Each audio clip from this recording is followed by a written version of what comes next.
And we'll wait a few more minutes while people are joining.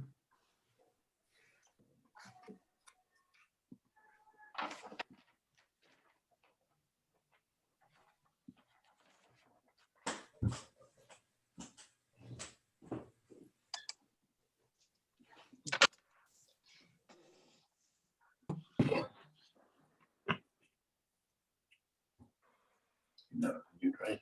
Nope. Want me to be? So Rabbi Middleman, did you know my niece, Debbie Margolis, or? I definitely know the name, and I have to put a face with it, but I almost Okay. certainly, yes. Okay, good.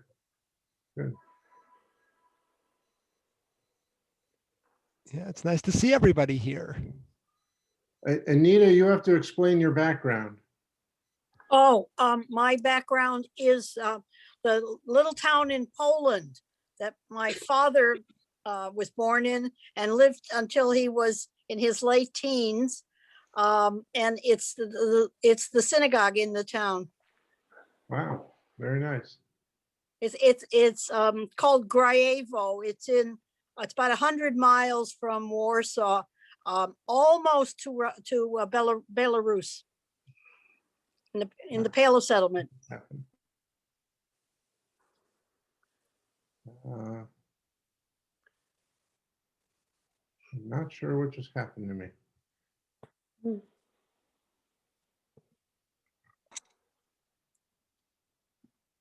You can see your background, it's fine.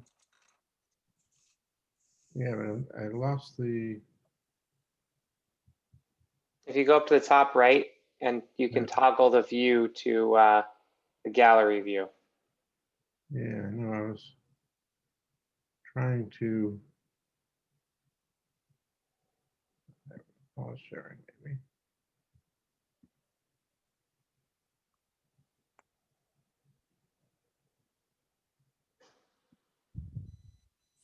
Oh, could you bring my phone? There we go.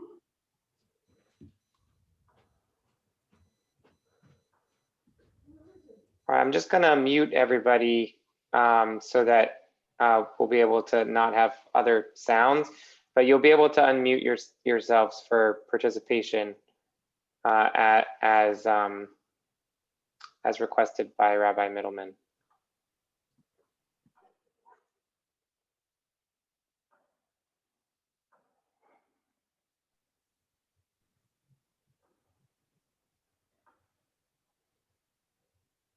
And I just want to remind everybody that we're recording this for our website so that people who weren't able to make this evening will be able to watch. And if you feel that you don't want your picture recorded, then just turn off your camera. Where will that be on the website? Tomorrow morning. Where on the website? Was that your question? Yeah. If you go to the website and go under education and then adult ed, and on there's multiple links to the different Scholar in Your Residence programs. Okay, great. All right, so why don't we get started? I hope. Whoops, that's what's happening. All right, so tonight we're having a great adult ed program here at Congregation of Good Adahim in Niskayuna. The Scholar in Your Residence program is a short series on science and Judaism and science, and really sort of the interaction of the two. How do they interact? How do they relate to each other? And so we've have a 4-part series on this. We've already had one last week, which was very interesting, from Professor Wechter McNelly. He did a very nice job talking about quantum physics and entangled God. So that was very interesting. And tonight we're having Rabbi Jeff Middleman, the director of Sinai and Synapses, and he's going to speak to us about has science replaced God and sort of the relationship between science and God. On March 25th, we're then going to have an interview with Roger Price, the author of When Judaism Meets Science. It's going to be an interview panel consisting of Susan Sarfstein, Professor Susan Sarfstein, Dr. Steve Jarrett, and Jay Yablon will be our legal representative there. And then finally, we're going to end the series on April 1st with a program with APAC. And we're going to talk about the relationship between US and Israel and science and technology. So that should also be very interesting. And like we said, tonight we have Rabbi Middleman. And as Rabbi Spitzer said, please, this is being recorded. And so please mute unless specifically you're asking a question. But throughout the talk, please try to use the chat window for questions, and I will try to appropriately convey those to Rabbi Middleman as we go along. So thank you everyone for being here. I also want to thank the Adult Ed Committee chaired by Gary Reich and Rob Fox for helping me put this program together. And this was also done with the support of our professional staff, Rabbi Spitzer, Jack Mincer, and Josh Cooper Ginsburg. So let me introduce Rabbi Middleman. He's the founding director of Sinai and Synapses, an organization that bridges the scientific and religious worlds and is being incubated at CLAL, the National Jewish Center for Learning and Leadership. His work has been supported by the John Templeton Foundation, Emanuel J. Friedman Philanthropies, and the Lucius N. Littauer Foundation. And his writings about the intersection of religion and science have been published in the books 7 Days, Many Voices, and A Life of Meaning, as well as the Huffington Post, Nautilus, Orbiter, Science and Religion Today, Jewish Telegraphic Agency, and My Jewish Learning. He has been an adjunct professor at both the Hebrew Union College Jewish Institute of Religion and the Academy for Jewish Religion, and is an internationally sought out teacher, presenter, and scholar in residence. So we're very lucky and pleased to have Rabbi with us tonight. He was ordained by the Hebrew Union College Jewish Institute of Religion, where he received the Cora Kahn Prize from the Cincinnati faculty for the most outstanding sermon delivery and oratory. An alumnus of Princeton University, he received multiple prizes for outstanding scholarship in biblical and Judaic studies. He was selected to be a member of the first cohort of CLAL's prestigious Rabbis Without Borders Fellowship. Additionally, he was chosen to be in the first group of the Balfour Brickner Rabbinic Fellowship. He's on the advisory board of several organizations, including the 92nd Street Y's 7 Days of Genius Festival, as well as the URJ's 6-Point Sci-Tech Academy. From 2007 to 2014, he served as assistant and then associate rabbi of Temple Beth El of Northern Westchester, and he appeared on Jeopardy in 2016. He lives in Westchester County with his wife, Heather Stoltz, and with their daughter and son. And with that, I'm going to excitedly turn it over to Rabbi Middleman. Thank you so much for being here. And again, if people would hold their comments or use the chat feature, that would be greatly appreciated. Terrific. Thank you, Andy, and thank you, Rabbi Spitzer, and thank you to all of you for joining us here this evening. Hopefully, I'm in my home office upstairs, and hopefully my 7-year-old and 5-year-old are going to be able to get themselves to sleep with my wife. They're not going to do it by themselves, but it's wonderful to be with you all and to be in your residence. What a great title for this program here. And I know Roger Price very well. He's terrific, so that you're very lucky to have him. And I've spoken with Kirk as well. So I know that he was terrific, I'm sure. So what I want to do here for this evening is I want to share a little bit about the question of, has science replaced God? And about, we've spent 8 minutes together. I'm going to give you the answer right now, and the answer is no. Science has not replaced God. But we're going to spend the rest of the time talking about why that's the case, why I think at least science has not, and in my mind will not, replace God. and what we're going to spend most of this time actually is thinking about why that's even a question. Why do we even raise that conversation? Why has that become so exciting to be able to think about of, well, what is science allowing us to do, and how does that influence religion and theology and our view on God? Throughout the evening, there are going to be some times I would love questions and responses, and you can type those in the chat to be able to answer, and then we'll have some time for more formal Q&A throughout the evening as well. As I'm discovering that by Zoom, it's usually a little bit better to be slightly more formal at the beginning and open up questions towards the end here. So I want to start with a little bit of my own background and why I think this is such an interesting and important question.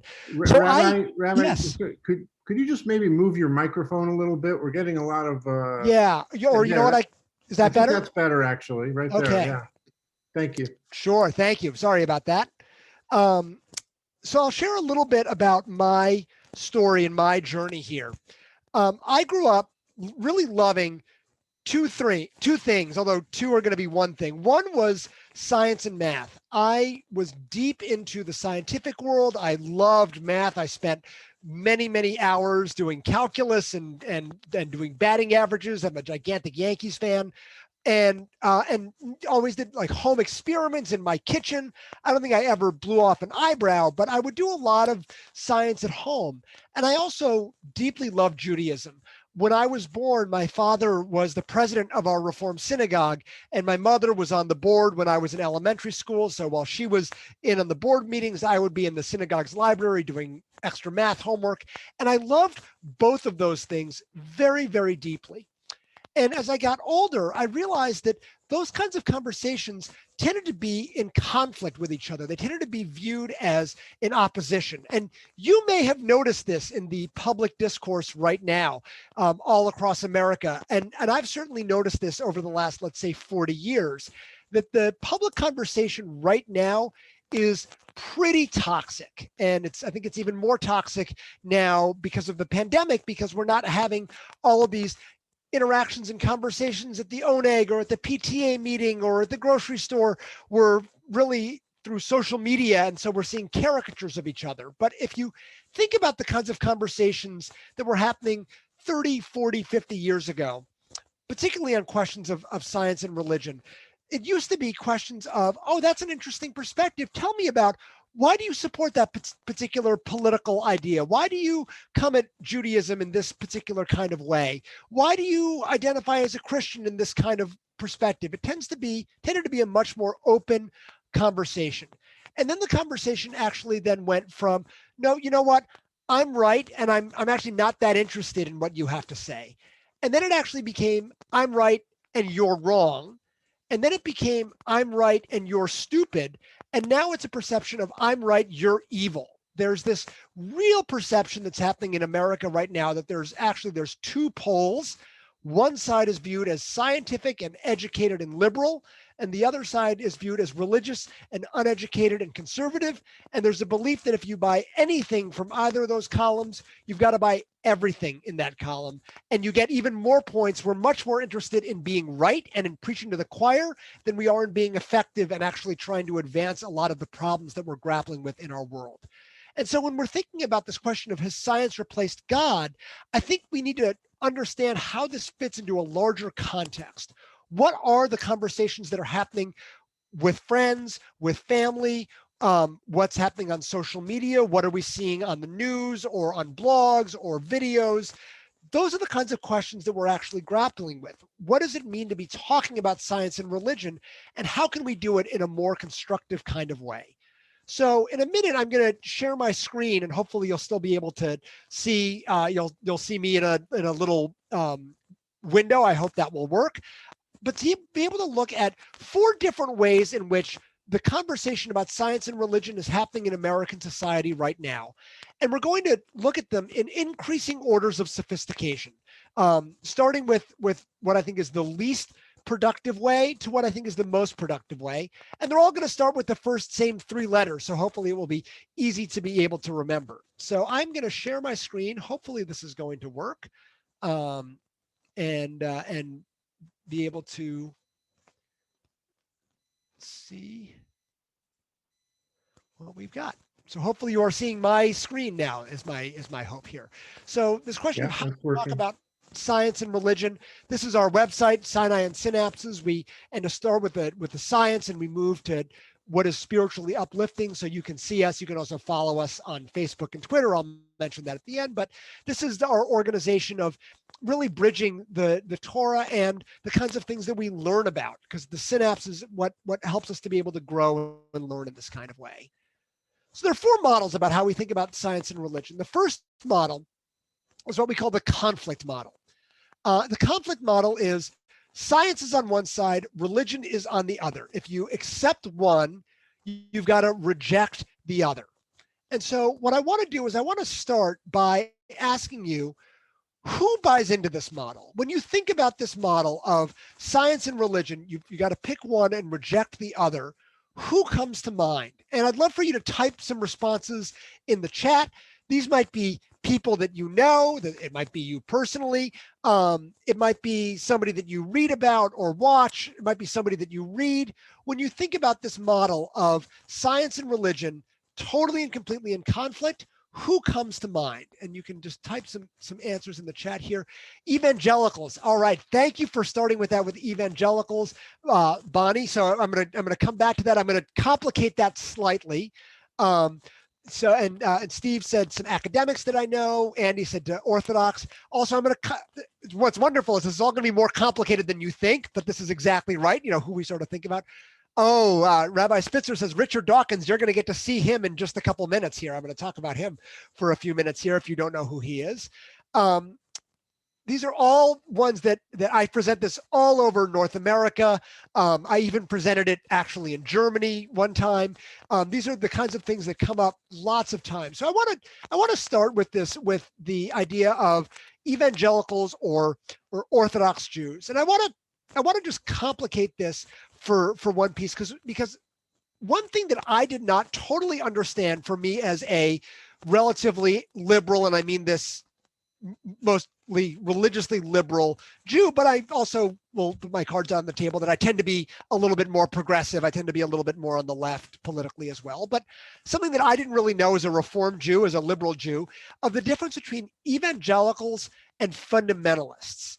And there's a difference between evangelical Christians and fundamentalists. So when we're talking about who we buy into this model, what we're really thinking about are fundamentalists, people who have this idea of, from a religious perspective, of if God said it, I believe it, that settles it, right? You probably don't see that so much up in your neck of the woods. Maybe you do, but you think of this sort of in the South in this way. And they're more, I would say, fundamentalists or biblical literalists here.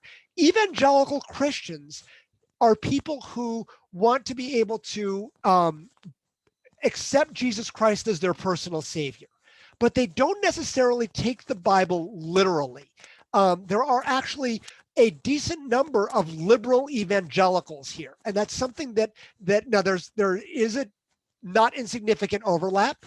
But when we're thinking about this, I want to just make sure that we're actually talking about fundamentalists and not evangelicals. And what's interesting is that Orthodox Jews, while they tend to be more traditional than Reform or conservative Jews, they're not quite as far right as fundamentalist Christians here. But yes, this is who we're thinking about of when we think about this model of people who say the Bible is 5,000 or 6,000 years old. This is what the text says. I'm done, right? I believe if I accept religion, then I've got to reject science. But one question that I want to ask and I want to think about here for a few minutes, because probably this is a model that we have some trouble buying into. We can't quite get into this. At least my experience in the Jewish community is that this is a model of if God said it, I believe it, that settles it. That's not how Jews read the text, right? This is not how we read the Torah. This tends to be pretty foreign to many of us here. So in our minds, you know, in the worldview of somebody who buys into this, why? What does it do for them? What might be some reasons as to as to why someone would buy into this model. And I mean this from a point of curiosity, not accusation. So not looking at it as, oh my God, how could you believe this? You're a complete and total idiot. But to be able to say, tell me, why do you accept the Bible so deeply? Why do you reject science in this kind of way? So Dan said it simplifies life and life decisions. I think that is definitely a big part of it. Thinking is hard. Decisions are hard. We found this in the last year, right? A year ago, maybe about a year ago, you did not have to spend every single decision of, should I go to the grocery store? Should I not go to the grocery store? Should I walk to my friend? Should I not walk to my friend? How far away do I need to put my mask on? Can I put this mask here? Wait a minute, if I'm traveling somewhere, is it better to take a train, or should I drive, or should I fly, right? Every single thing with COVID-19 was a decision, and it was exhausting. We needing to be able to make lots and lots of decisions it drains us. And so sometimes being able to say, I am going to follow my religious leader, that simplifies life, which, by the way, is not necessarily a bad thing. So that's terrific. Thank you, Dan. That's a great one. Other thoughts or other ideas as to why someone else might buy into this? Rabbi Spitzer said, on what basis do you trust your own senses or your own experience? None but your own. Right. This is something that I think is really, really interesting and important, because our brains, and I accept science and I accept evolution by natural selection, our brains on the African savanna did not evolve to help us find truth. Our brains on the African savanna did not help us figure out how we could get a Mars rover on, right? Like that was totally foreign to what we needed to do on the African savanna. On the African savanna, we needed to survive and pass our genes on to the next generation. And so being able to know, I need to know how hot this is going to be. I need to know how far this water hole is going to be. Our senses are how we get information. And so most of what we understand is really just through sight and smell and touch. And so evolution, particularly evolution by natural selection, is really complicated. You don't necessarily feel that. It's not a day-to-day basis in this kind of way. And you trust religion on the base of authority. And it's not just, by the way, you don't just trust religious authority. You trust the people that you trust. You trust your leaders here. We tend to trust, at least for many of us here, we tend to trust scientists for questions on scientific perspectives in this kind of way. But for religious leaders, they're going to trust their pastor because they are the ones who are experts. And by the way, a couple thousand years ago, you would turn to your rabbi, or if you were living in temple times, you would turn to the priest on different elements because they were the only ones who really knew anything here. So one of the things that really comes out of why do people buy into this model? I think it's because there are limitations of they trust who they trust, and all we have are our particular senses in this kind of way. I think there are a couple of other pieces as well that I think are a little bit more subtle and a little bit more, I almost want to say mundane, if you will. The first thing is that the fundamentalists that we're talking about, they do not reject science. I'm going to emphasize this. They do not reject science. And I'll tell you how I know they don't reject science. First of all, many of them have something like this. They've got a phone, right? They've got technology. If they're sick, they're very likely to go to the hospital. So they're not necessarily going to reject science. But I think even more importantly, when we're thinking about what are they rejecting, it's really predominantly two main claims that there's a lot of money and a lot of politics in there. One is climate change and the other is evolution. So nobody is signing letters to school boards saying, please do not teach Newton's laws of motion. They are going to corrupt our children. They're going to destroy our economy. God forbid should we teach that when you drop something from up on high, it's going to fall on the ground. No science for my children. No, it's predominantly climate change and evolution. Now, climate change is a different animal than evolution in a lot of ways, because the climate change piece has a lot of political and economic incentives in this kind of way.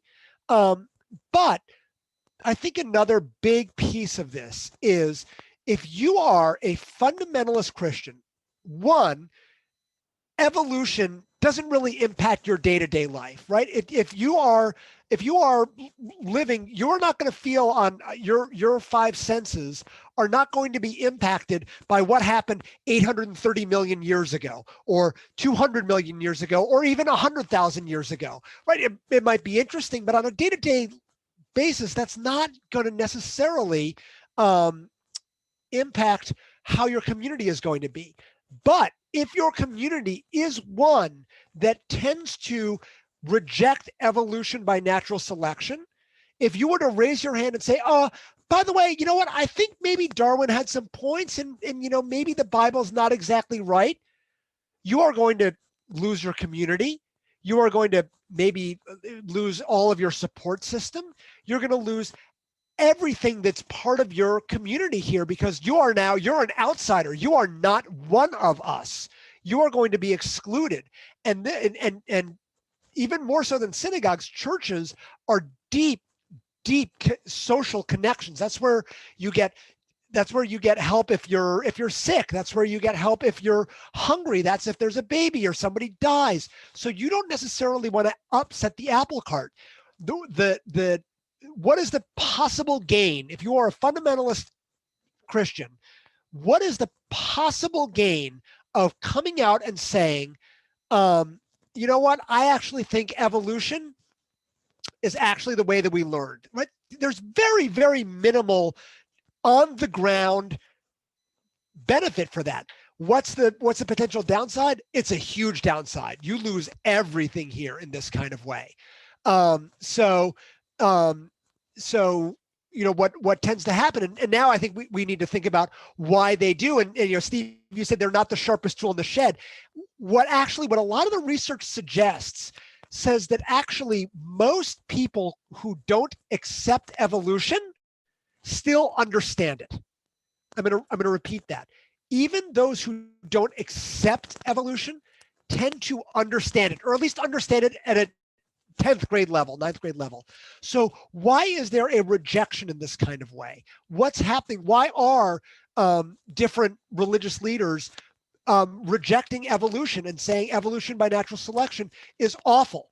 And you know what? There's a reason for this, because evolution, right, for us, that's not a big deal, right? I accept evolution. But for them, evolution leads to what we may call naturalism, which is everything that exists is only the natural world. There is nothing supernatural. There's nothing greater than us, which is, wait a second, if your theology is that you've got a God that's bigger than you, naturalism is going to be a big problem.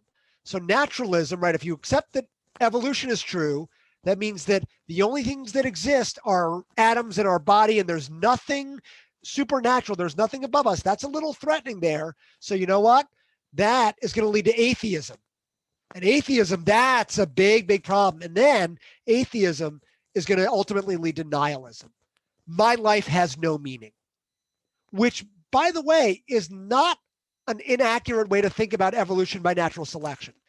It is problematic, right? Evolution has also been used for a lot of horrible, horrible things, from eugenics to Nazi experiments to racism, right? Evolution, unless it is understood totally accurately and carefully, it can very, very easily lead to a lot of problems. And so if you're a fundamentalist Christian, there's almost no good reason to accept evolution by natural selection. And there is a tremendous cost there.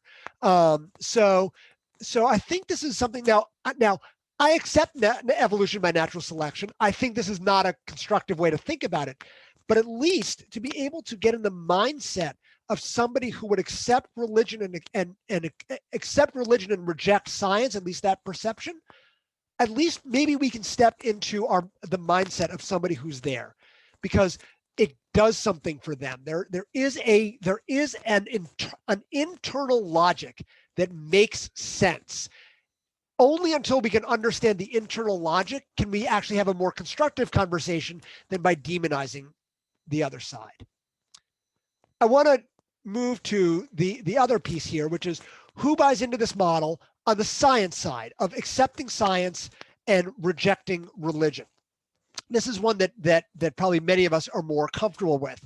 A few people said, a few academics. Some people said, like Richard Dawkins. I'm going to talk about him in just a few minutes. So when you think about this model, on the science side, it's people who have something like this, right? They may have this as their bumper sticker, right? Science, it's like magic, but real. And that's something that actually we may be a little bit more comfortable with, because probably for many of us, our theology, our view of God, it's not so comfortable with viewing God as a puppet, as, okay, if I pray for this, this is what's going to happen. Our acceptance is that if I accept science, then I don't have to deal with all this. And so I want to ask the same question that we asked from the religious side of why would somebody buy into this? What would it do for them to be able to buy into this? And I actually shared this here. This is a little bit faster than what I wanted to, but why would somebody buy in for this model and accept science and reject religion? This gives away at least one of the things that I think here, but from the astrophysicist and science communicator Neil deGrasse Tyson, who says the good thing about science is that it's true whether you believe in it or not. So when you think of this model, why does somebody buy into this here? They can live in a rational worldview, right? It allows you to be able to think rationally. It doesn't force you to accept magic, and it allows you to be able to see this is the world as it is, right? I don't want to live in a world or to be able to get a vaccine, right? This is being able to say the vaccine's not going to happen because we want it to be. The vaccine's going to come into existence and be distributed because of the work of what scientists are doing. And it simplifies your life, but it assumes that we know everything because of science, when in reality, science gives us new questions. That's a great point. We're going to come to that a little bit later here as well, because science is not simply a collection of facts. And as somebody said here, it's fact-based, right? We can understand much more of this mentality as to why someone would accepting science and rejecting religion. But I want to talk, we've talked a little bit about, we can also, it's not hard to be able to figure out why it's problematic for religious people to reject science. We've even alluded to that a little bit, and it's not hard to know. Some of it is that their understanding of the world is going to be warped. There may be some political pieces of this, but why is it problematic to be accepting science and rejecting religion? And that's a slightly more complicated question for Jews. And I want to give a couple of all kinds of reasons that Rabbi Spitzer said, which is, I think, exactly right. There are a whole host of reasons as to why this model is problematic. And you can be I'm going to talk for a little bit, but I would love to hear some thoughts. You can type in of being able to say this of why this is problematic. One reason I think is that when it comes to this science versus religion piece, each side is arguing against straw man versions of each other.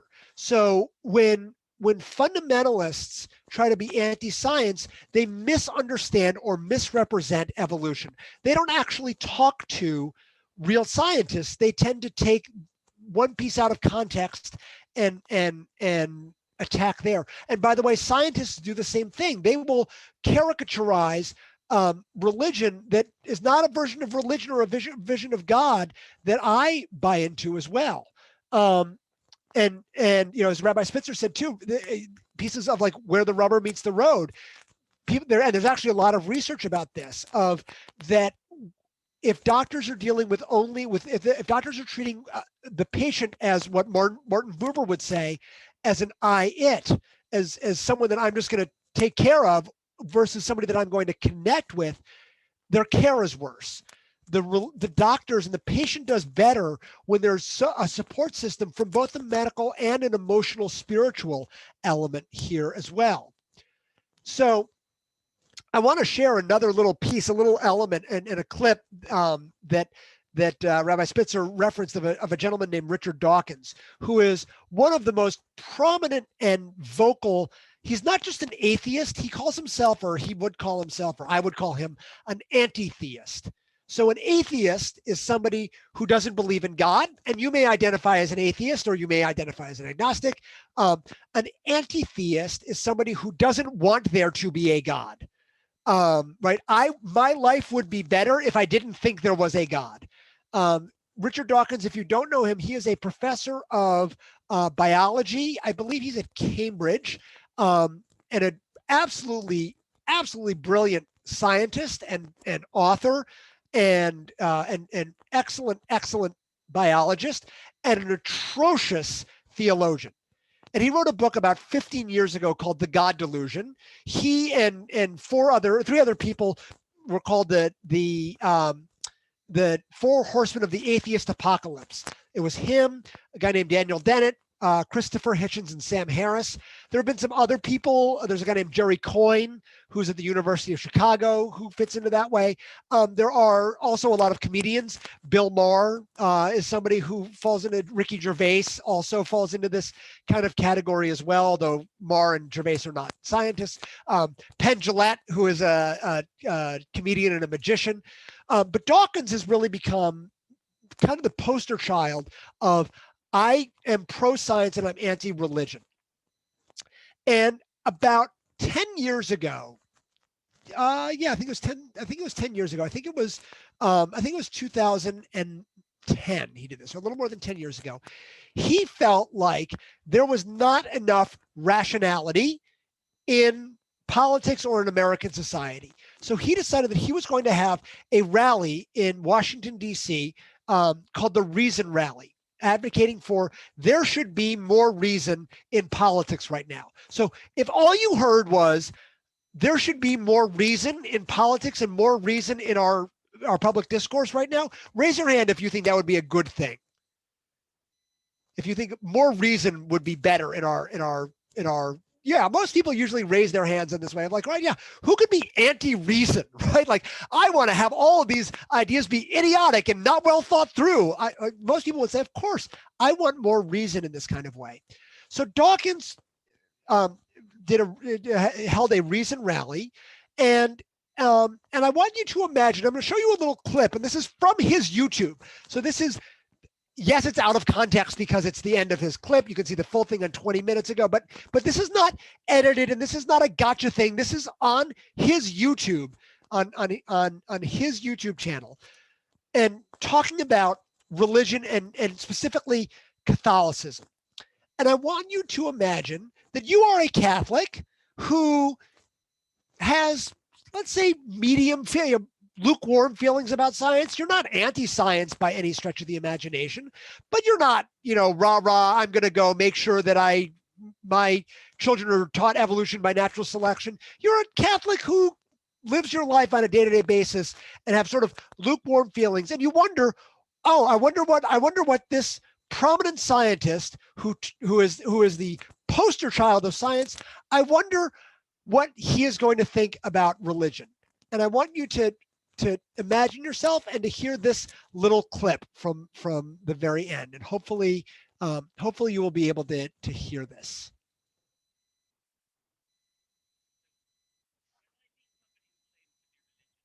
No? All right, let me try to get this from. There's a button usually way on the left lower, and it says something about enhance. Yeah. You gotta push that I tried button. doing this. Let me try to do this here. Yes. All right. Let me get this from him. and I will Richard Dawkins Reason Rally, and I will bring this right up here. And there may be an ad beforehand. I apologize. And oh, you know what I need to do? I need to stop my sharing and actually share it with the sound. Okay, this should work now here.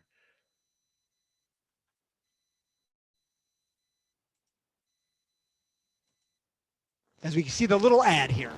I call it saving money by customizing car insurance with Liberty Mutual. For my wallet, I just wanted three things. Had to be simple, really easy to access your cards, and last forever. And the next most popular answer was I turn for advice to relatives and friends. So when I meet somebody who claims to be religious, my first impulse is don't believe you. I don't believe you until you tell me, do you really believe, for example, if they say they're Catholic, do you really believe that when a priest blesses a wafer, it turns into the body of Christ? Are you seriously telling me you believe that? Are you seriously saying that wine turns into blood? Mock them, ridicule them.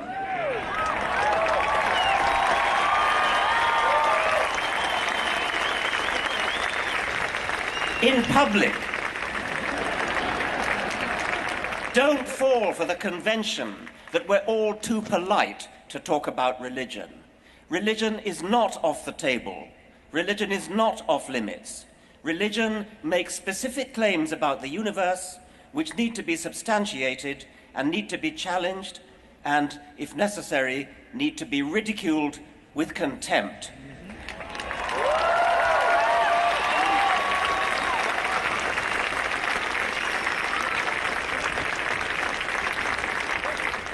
I want to.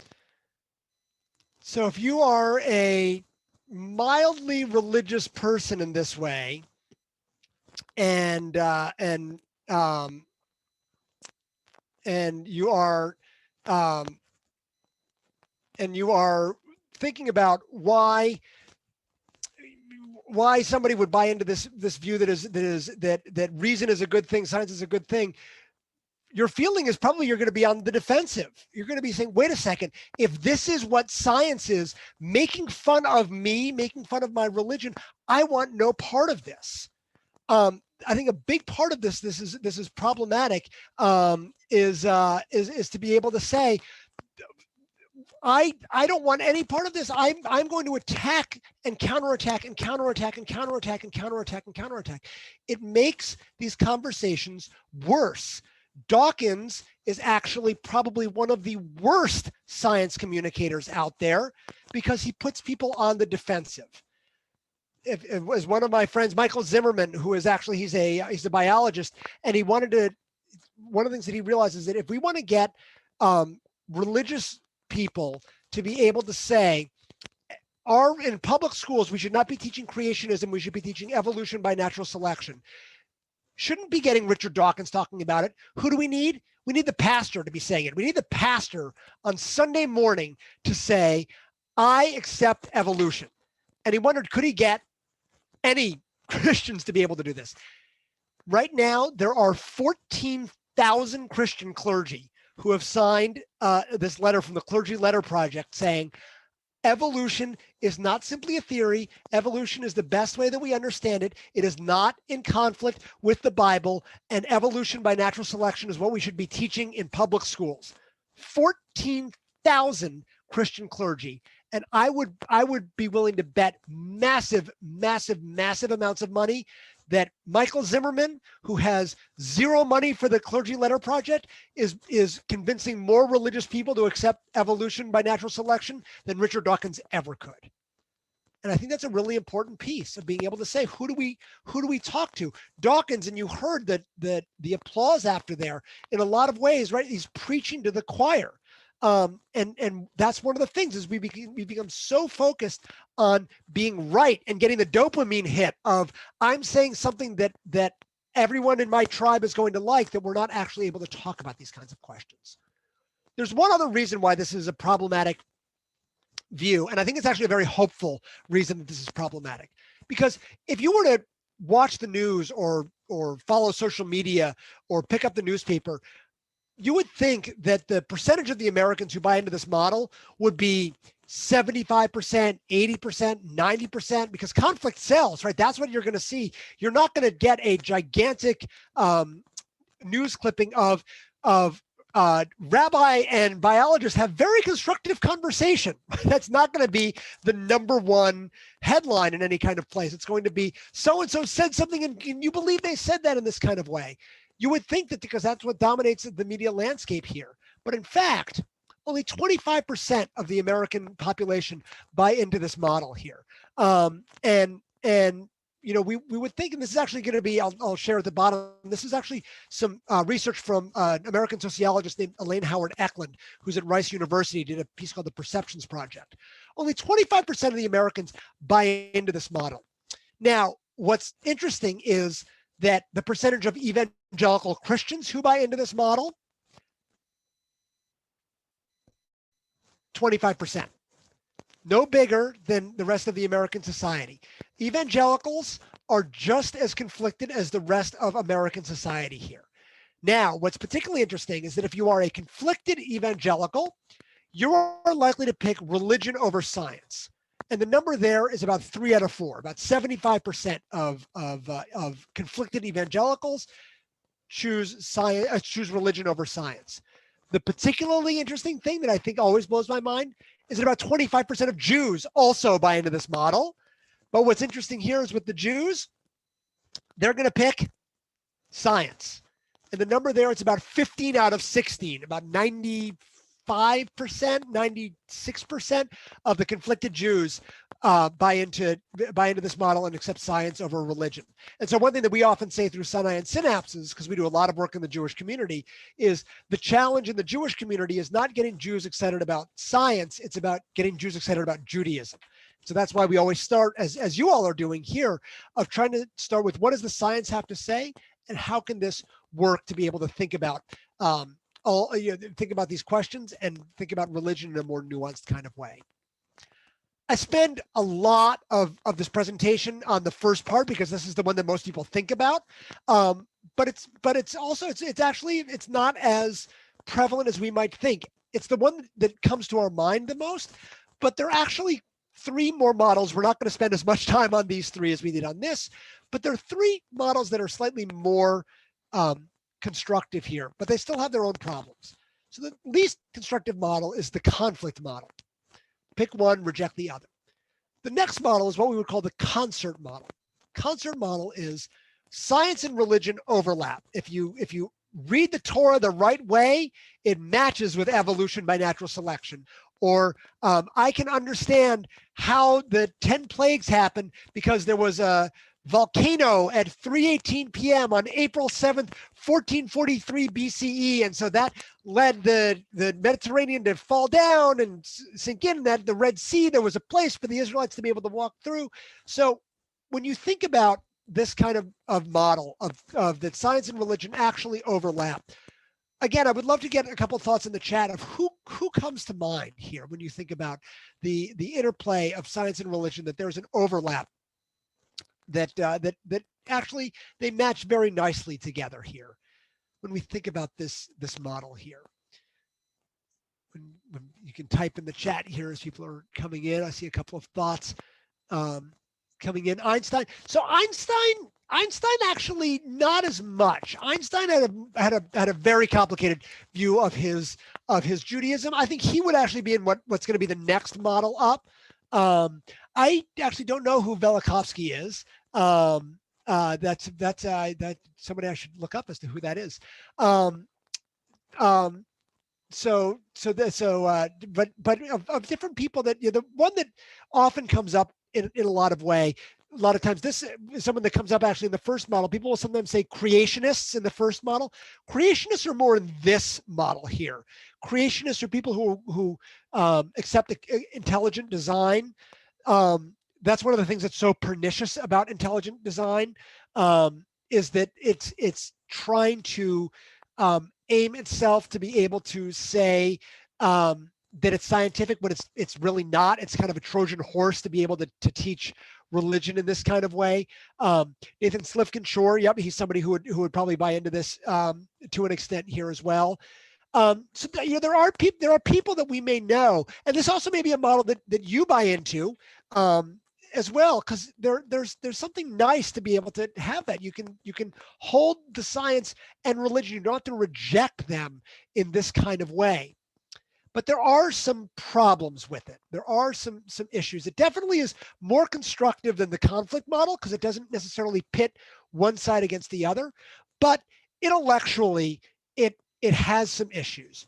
One of them is that if you see, I used to see this all the time when I would go to grocery stores, right? The Weekly World News, Garden of Eden found, or Noah's Ark found, or you'll see it on things of like the History Channel, which is now the History Channel, which is all like ancient aliens. It's not actually any history, but right, they would say like, we're going to prove that the Bible is true, and I would see this, and I actually wanted to try. I couldn't, but I wanted to try to find like a Weekly World News of Garden of Eden found with a date, and then find a Garden of Eden found from like 2 months later, because that was always, it was the same. I always thought it was the same headline of Noah's Ark found. And as I mentioned with trying to figure out the 10 plagues or the Exodus from Egypt, it ends up being a little bit of some mental gymnastics. We're trying to prove something that it can't actually be proven. And that's one thing that I think is really important to understand about science. And somebody mentioned this in the chat earlier. And this is something that a lot, because I'm a lay person when it comes to science. And this was something that it took me a long time to be able to really understand and really get my head around, which is that science never proves. Science only disproves. The best definition I ever heard about science is that science is what helps us become progressively less wrong. So it's not that Newton was an idiot to have come up with the theory of gravity. It's that Einstein helped be able to get a better understanding of this. Or if you think about even with COVID-19 and sometimes the conflicting recommendations that happen and some of it's science communication, but sometimes the CDC would say one thing 6 months ago, and now they're saying it now. And it's not that they're lying, or at least I don't think they're lying. And it's not that they've been making mistakes. It's that this was the best data that we had in May. Now we have some new data. And now this is a more accurate piece to be able to say this. And we're never going to be able to have something of being able to say, here's the answer, period, end of story. Science helps us get a better understanding of the world, and it's never going to be perfect. And so trying to be able to prove the Bible is in my mind a fool's errand. There's a really great YouTube series called Religion for Breakfast, and they're doing a series now about biblical archaeology, which I think is really, really interesting. And I want to also share a little bit about what, another reason as to why this is problematic, why this model doesn't hold so well.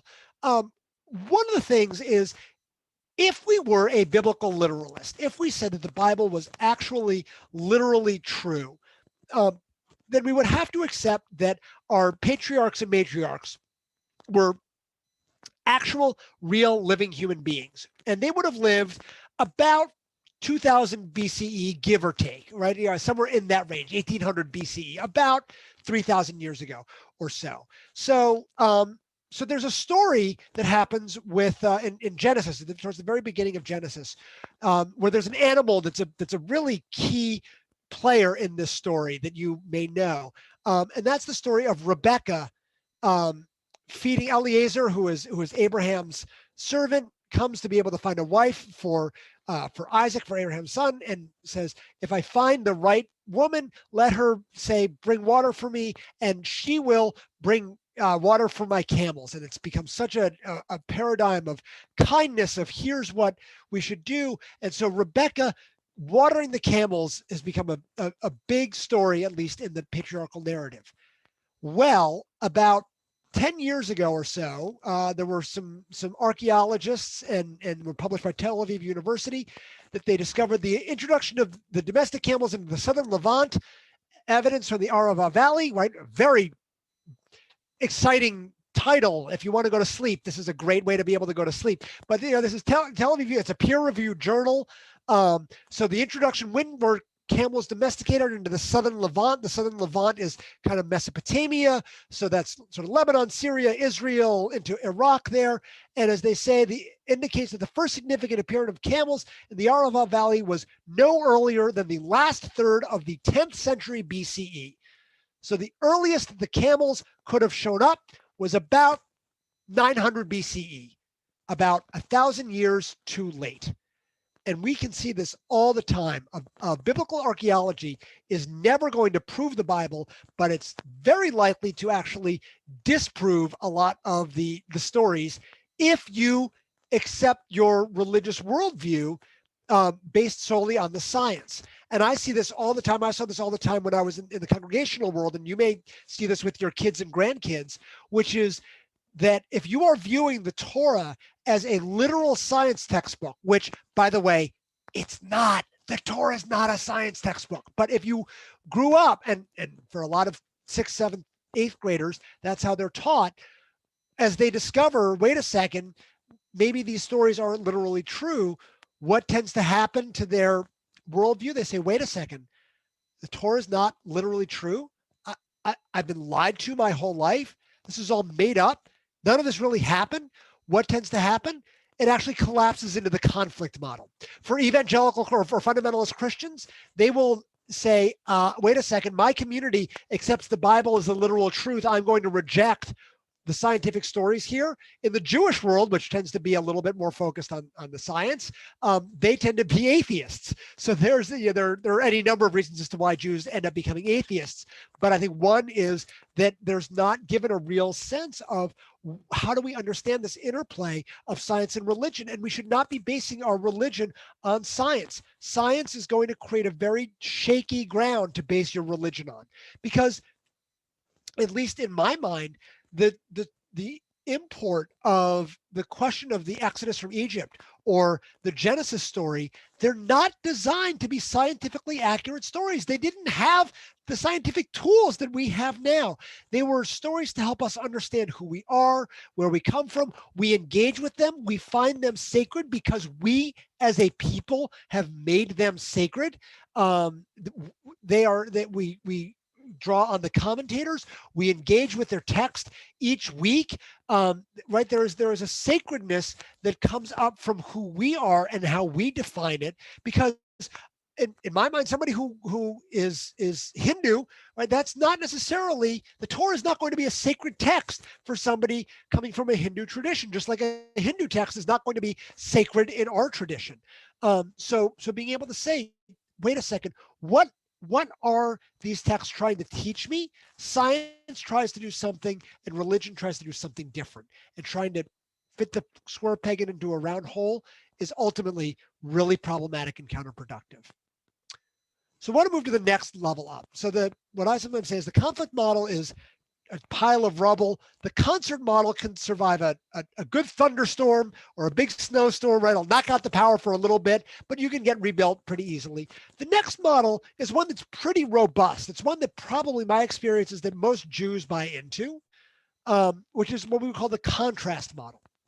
Contrast model is a simpler way to describe something from Stephen Jay Gould, who said non-overlapping magisteria. Science deals with one side, religion deals with another. Sometimes science deals with how, religion deals with why. So again, would love some thoughts of when you think of this model, and again, this might be you who buys into this model. What does it do? Why does it allow you? What does it allow you to do to be able to have this science and religion? They can live in their happy separate spheres. When you think of these models, I can daven on Shabbat, and the rest of the week I can be doing my normal work here. My parents, Rabbi Spitzer said to me, my parents taught me this, and it took me years to undo the damage. So I'm excited to hear that questions that you're going to bring up here towards the end here as well. That this, right? It's it's you know what, I'm going to give the rabbi an opportunity, again, the rabbinic privilege, if you want to unmute actually to say a couple words about that, because I'm curious. Yeah, I mean, look, I don't think that this is a bad model, but I think it's a dry model. I think it makes science less interesting and it makes religion less interesting, but especially makes religion less interesting.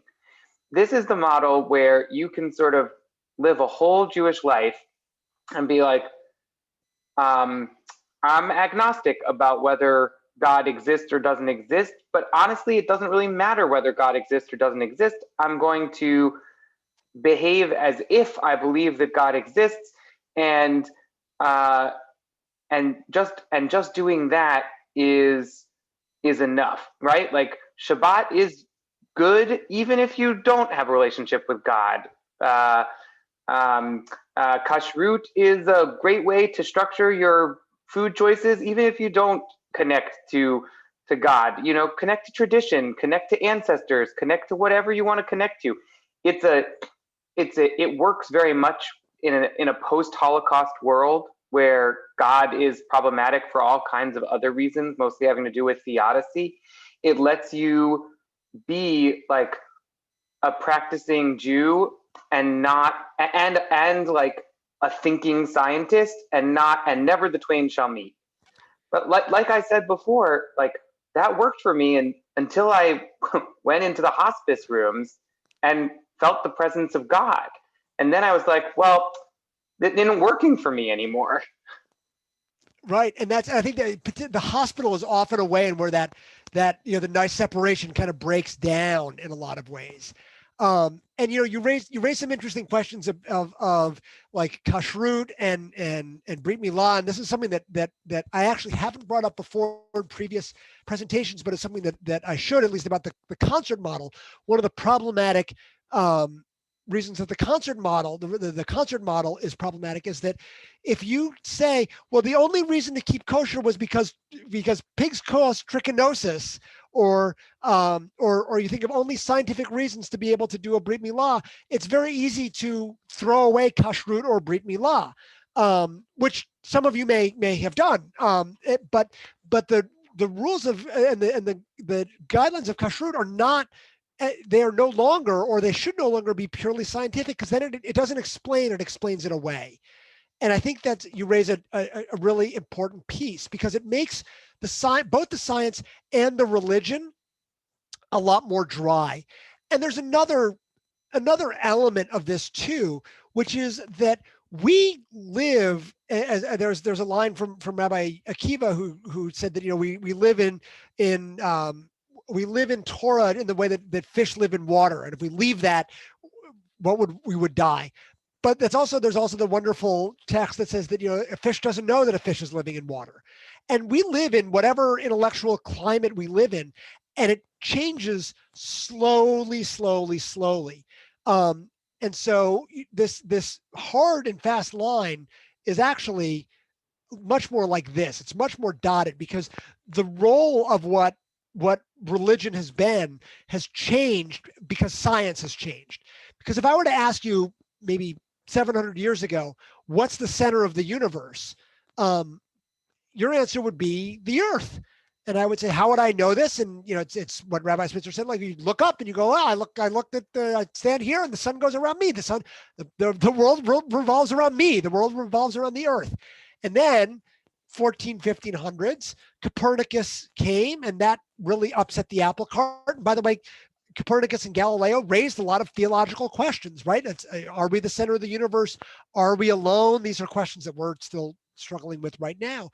But particularly as the biggest change that Kepler and Copernicus and Galileo led to was not just these questions of planets, but really a question of a scientific methodology of how do I understand the world? And that's the scientific method. The scientific revolution happened in the 1600s. It is not a surprise that the scientific revolution and the Protestant Reformation happened right around the same time. And by the way, I think this is an absolutely fascinating piece, that there's a guy named Stephen Johnson who is written a book of history of ideas, a book called How We Got to Now, and argued that it's not a direct line, but here's the line of how particularly Kepler and an astronomic observation led to the Protestant Reformation. You ready for this? Because there's a technology in this. What were they trying to be able to do to be able to see farther and farther stars? They needed to get better glass. They needed to get better lenses. Well, better lenses also allowed you to not just see far, but you were able to see close. You were able to have glasses, which meant that more people were able to actually look at the text because most people were still illiterate. And so being able to say, wait a second, I'm not just going to listen to what the priest says, I'm going to be able to look at what the text has to say, happened right around the same time, right as Gutenberg's Bible, which also then allowed more people to have access. They could have economic access to the book, and they had glasses. They had the ability to be able to get glasses, which meant that more lay people were able to push back, which then led to Martin Luther nailing those 95 theses on the church door. And so, which then also changed into what happened with Reform Judaism, because that happened as well. It developed in those kinds of ways of Enlightenment thinking, right? Science and thinking and politics, they all go hand in hand. And so in the 1850s, same thing happened. On the Origin of Species gets published, creates a gigantic political and religious perspective. By the way, a lot of the religious right now, that came as a result of trying to fight against having evolution be taught in schools. Like the Scopes trial in Tennessee was developed to be able to teach purely against evolution. When they lost, they said, well, we need to now fight against something else. And so that's how a lot of the religious right now fights against a lot of different liberal aspects of this. So this contrast model is not as firm as we think it is. And religion, which for a long time was religion, at least when I grew up, and I think for many of you, religion was taught as it's about how to be a good human being. Well, we all know good people who are not religious, and we know religious people who are not good. And so there's not necessarily an overlap. And so the role of religion has changed. It's now become a question of meaning and who am I and how do I make sense of this world here? And so this contrast model works on a day-to-day basis because, for many of you, this is not a live issue for you, right? Of well, do I accept science or do I accept religion? You're dealing with am I going to get a vaccine? Am I going to be able to see my kids or grandkids? Do I have enough food in? What's the snow going to do? Well, that's what's on your mind right now. For most people, this is not a live issue, but it's part of a larger intellectual climate here. And so the last model, the what I think is the most productive model, is what we would call the contact model. Sometimes we call it the conversation model, because neither science nor religion exist in the ether. They don't happen just because they happen. They happen because people are doing it. And science advances through scientists. And scientists have their human foibles. They have their excitements. They have their motivations. If you were to ask an astronomer, if you were to go to all the people at NASA today and ask them, why were you working on trying to get this rover on Mars? They're going to talk about probably a telescope when they were 7 years old, or they went, I love being able to solve problems and trying to solve this and being able to do these great engineering pieces. And oh my God, this is the greatest thing ever. They're not going to say, I needed a job out of college and fine, I guess it paid well. Right? No, science happens because of scientists in this kind of way. And science helps us better understand what is human experience. These are things of cognitive science and psychology, and trying to understand some of these questions where science and philosophy enter in, of who am I in this kind of way. And by the way, religion, and I say religion very intentionally, because sometimes people say, why don't you talk about faith? Why don't you talk about spirituality? I talk about religion because religion is different than spirituality. Religion is a human endeavor. We can debate and talk about the origin of the Torah. We can talk about am I spiritual or not spiritual? But religion, everyone would agree that religion is a human construction, and religion is designed to be able to join people together. That's what the Latin root religio means, to join together. It's a way to help us organize what it means to be human, for good and for ill, right? Because we are not purely good and we're not purely evil.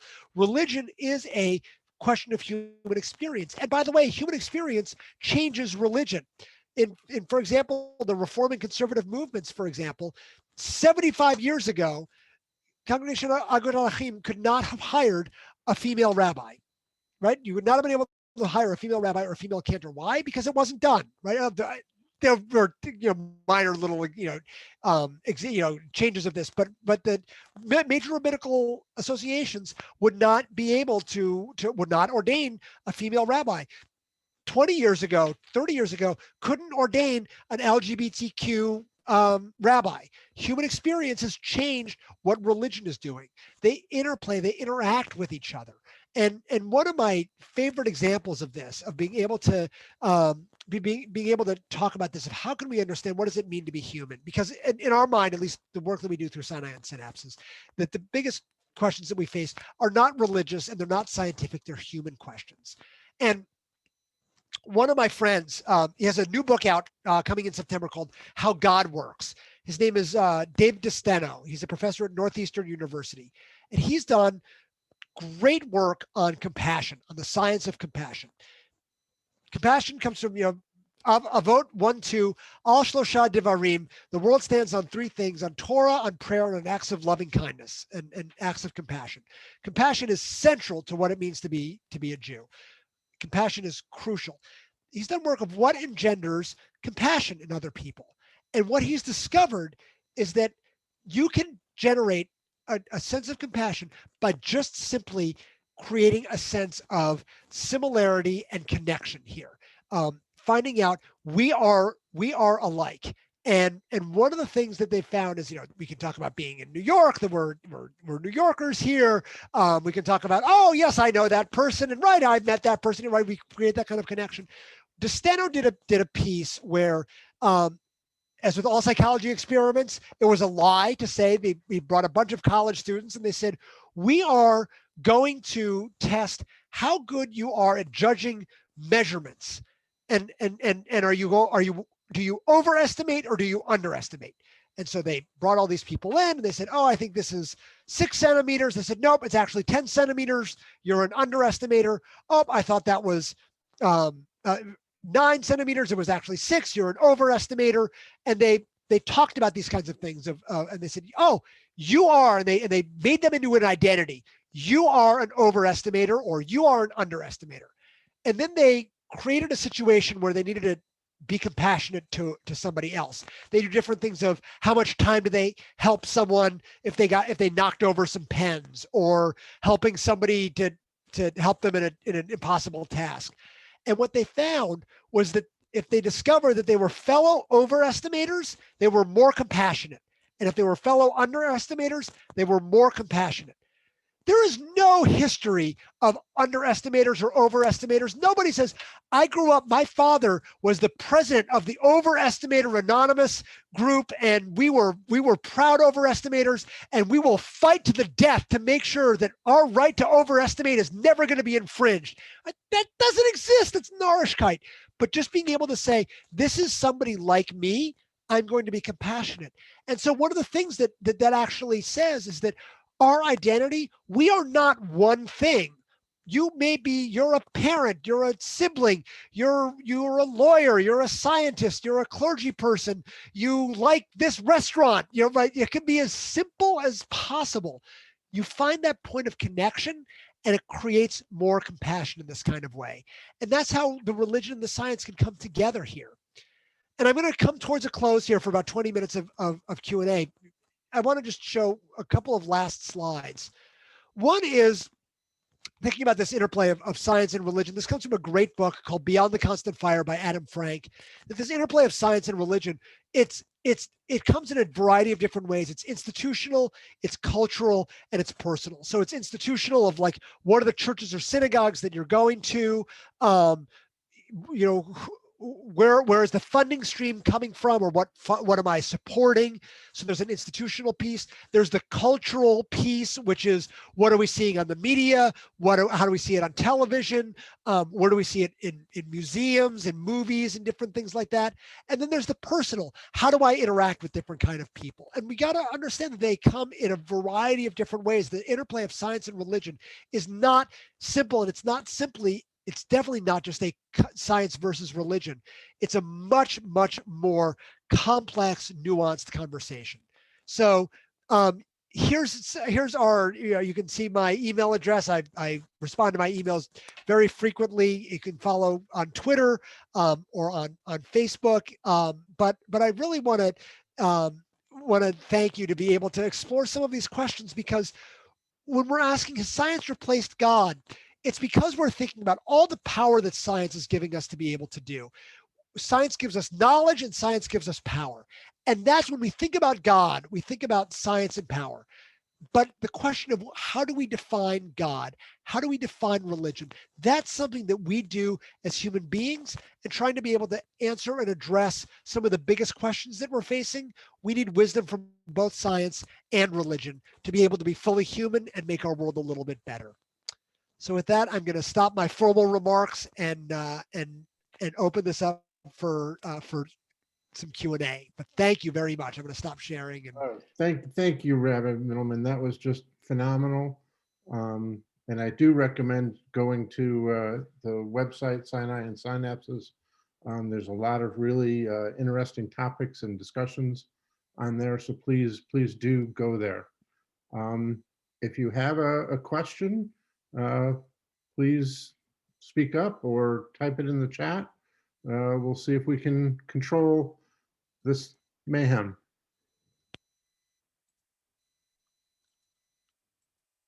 Or we can move on. So it's okay to unmute ourselves? Yes, go for it. Okay, sounds good. Thank you very much for that very interesting lecture. I guess one question let me just change one thing here. I guess one question or comment I would make is that in addition to the political dimension of this, right, scientists and the religious, etc., there's also the personal experiential, the richness of life, like Rabbi Spitzer was mentioning. So if you look at like the Tao of physics, you look at, quantum theory and things like that, you start getting into realms, right, where it becomes extremely mysterious, right? I mean, even things like people taking the mRNA vaccine, right? We know how it works. I'm actually a scientist, so I actually know how it works, but it's still rather amazing and mysterious and amazing and really almost like a miracle that it's working, right? So I guess I think that the magic, the mysterious, the holy is important for human beings. And it's important for both sides, right? And I think and so my comment is that I think actually the interface is really what it's about, right? To me.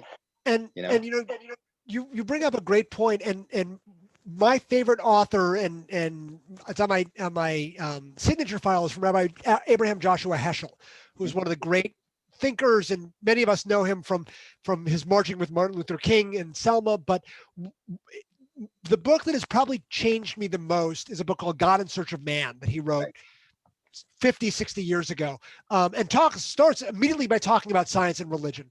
And throughout the book, he says, there's a line that he says, awe is the root of faith, that we praise before we prove. And just being able to start, and I find this conversation that when I have conversations with both people who are fundamentalists, and I've talked with atheists, and I've talked to the whole gamut, right? I've talked to everybody here. If I were to start by saying, so what's your feeling about evolution? Or what do you think about intelligent design, right? That's not going to be a constructive way. But if I start by saying, tell me about a moment when you felt awe and majesty, right? That opens up that conversation. And anyone can engage with that, and they can come at it from a scientific or a religious perspective, and then it can go in whatever direction it needs to go in. Right. Very nice. Thank you. Thank you. Joe Shang, I think you had a question. Would you like to? So what is the role of faith in this worldview of yours?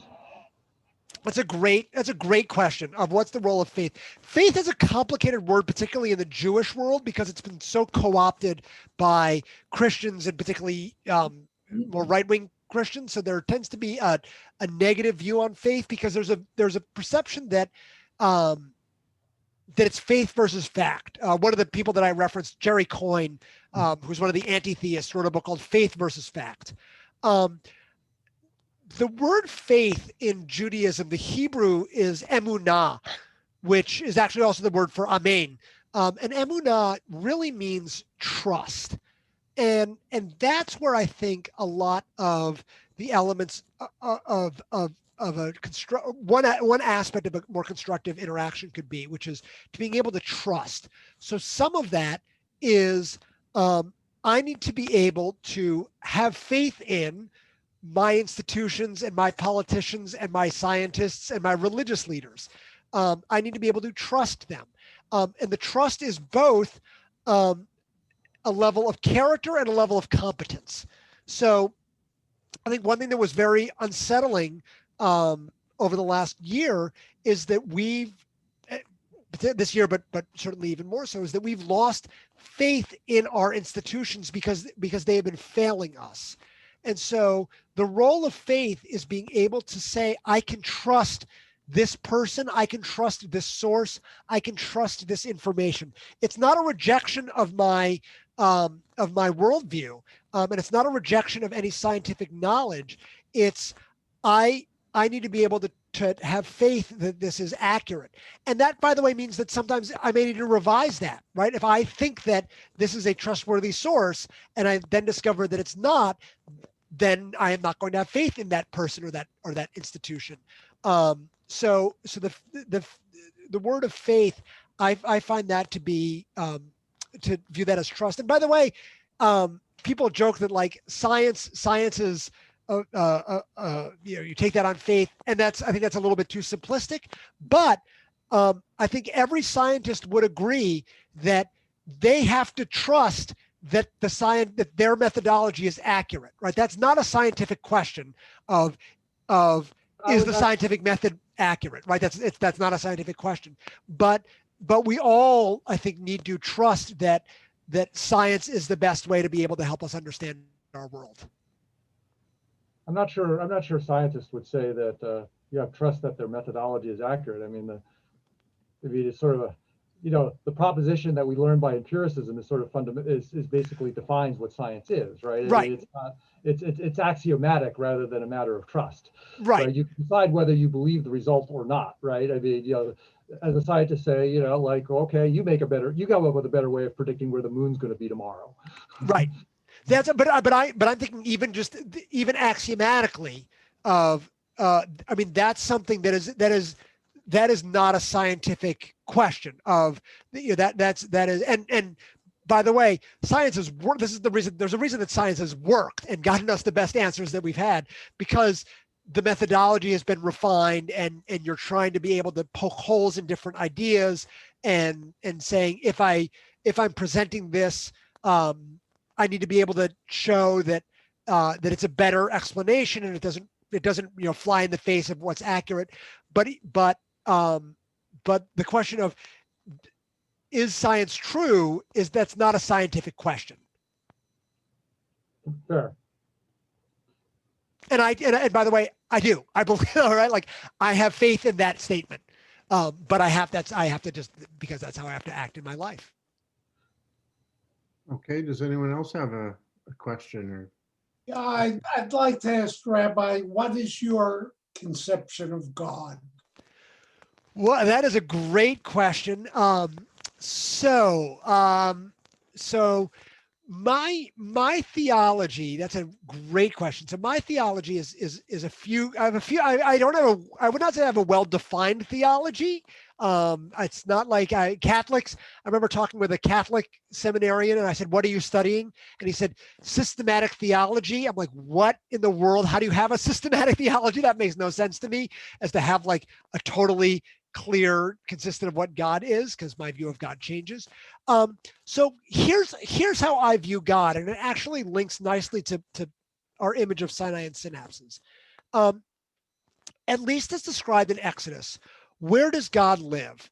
And the answer that the text says, and it's pretty clear this is what the text says, is that there's the Ark of the Covenant that has the Aseret HaDibrot, the 10 commandments, both the broken commandments and the full commandments, the one that Moses threw down and the ones that he got later.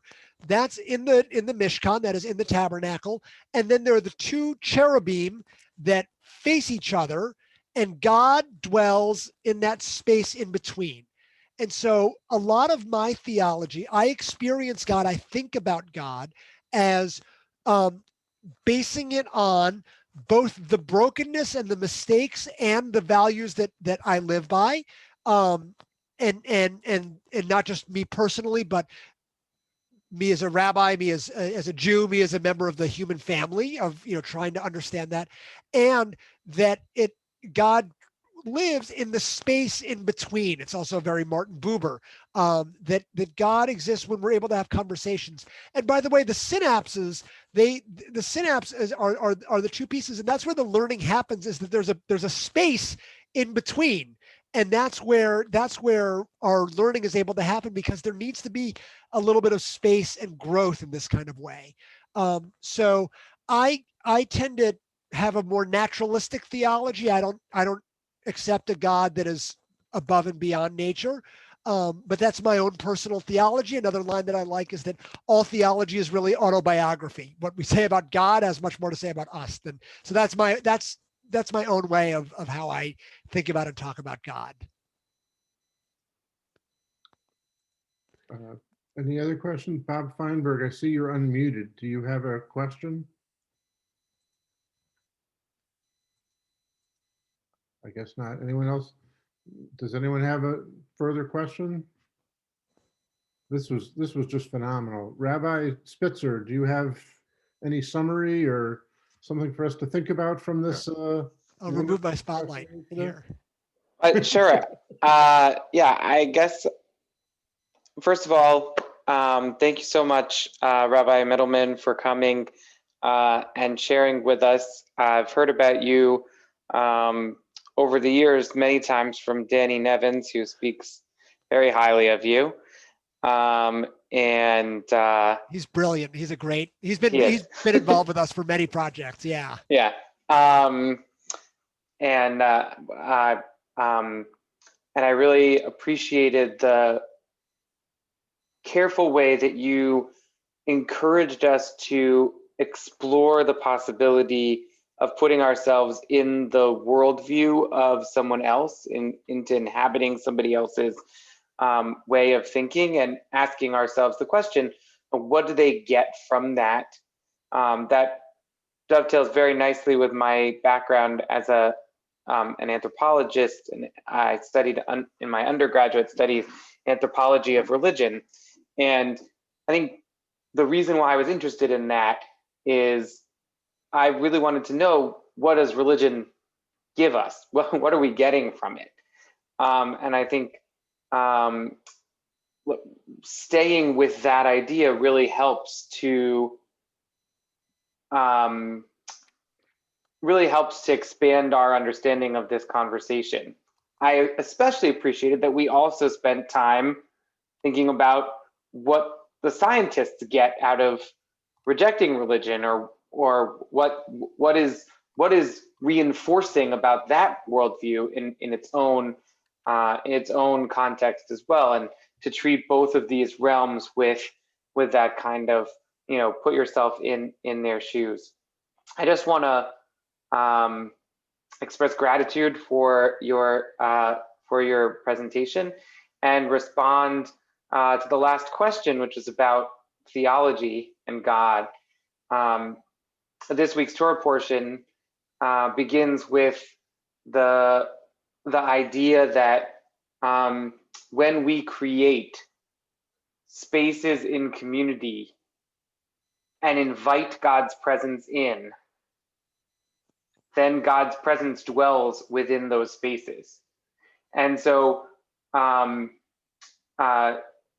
that can be a physical manifestation of the home of God, the tabernacle, which we're going to spend all of this week's Torah portion and all of next week's Torah portion learning how to build, and then in a couple weeks we're going to build it.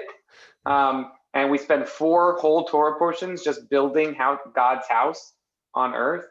But I think the reason why the Torah spends so much time on that is because it's not just about the physical building. It's about creating the communal spaces, the space between each other, between people, that is an invitation for God to dwell. And God says, Va'asuli mikdash v'shachanti b'tocham. Make me a holy space, and I will dwell among you. And to me, right, the project of religion and science is that by understanding the world better, by understanding science better, we are actually able to build an invitational structure for God that is more robust.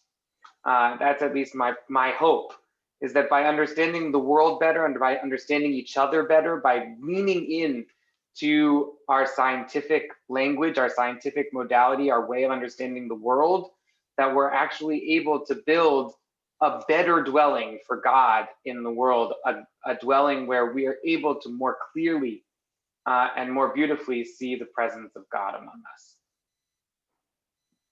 Yeah. Yes, koach. Beautiful. Very nice. All right. Well, again, thank you, Rabbi Middleman. Please do go to his Sinai and Synapses page. This was phenomenal. But not only that, it was, I think, a phenomenal introduction to Roger Price, who's going to be joining us on the 25th. As I read this book, When Judaism Meets Science, it's giving me different ways to think about some of the parts in that book. So this was really very good. And actually, Roger may be listening in. If you would like to introduce yourself or have any comments on tonight's discussion, please do jump in. Also, tonight's, as we said, this program was recorded, and so it will be placed on our synagogue website. You go under the Education tab and under Adult Ed tab, and you should be able to find both this and last week's presentations. Andy? Yes. Hi, Roger. Hi. I just wanted to say hi because you were so kind to invite me, and I wanted to say hi to Jeff because I can always learn from Jeff.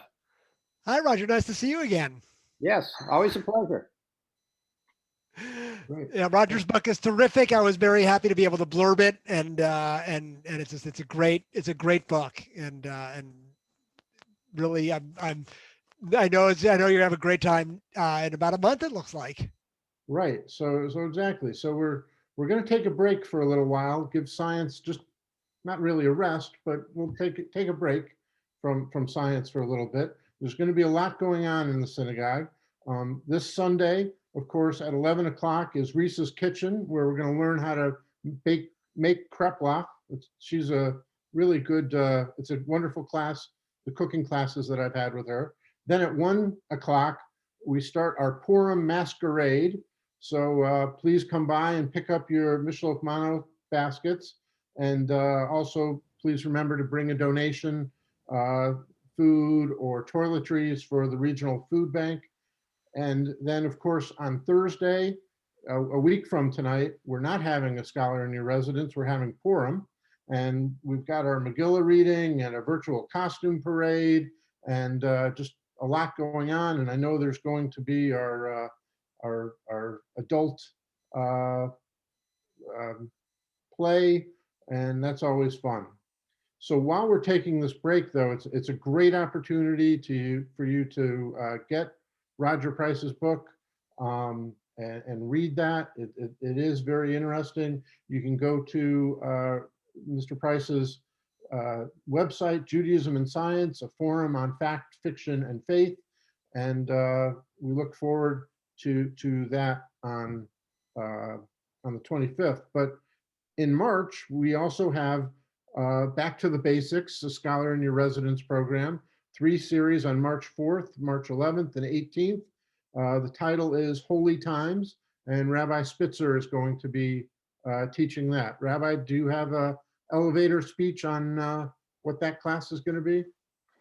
Yeah, so in November we looked at Shabbat, Kashrut, and Staka.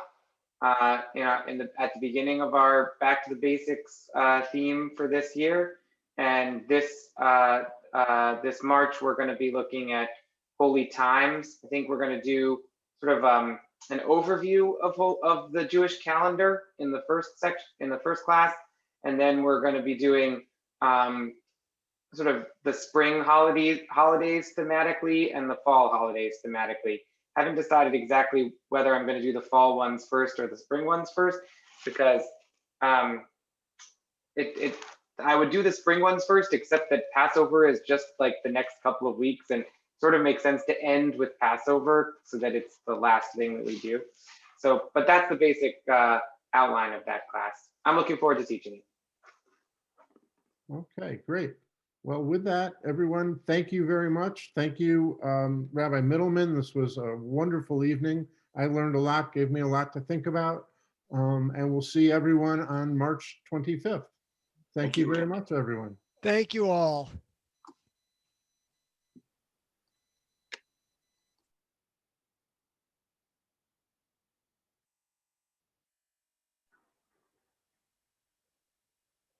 All right, good. That was really fun, Andy. Thank you. Yeah, that was nice.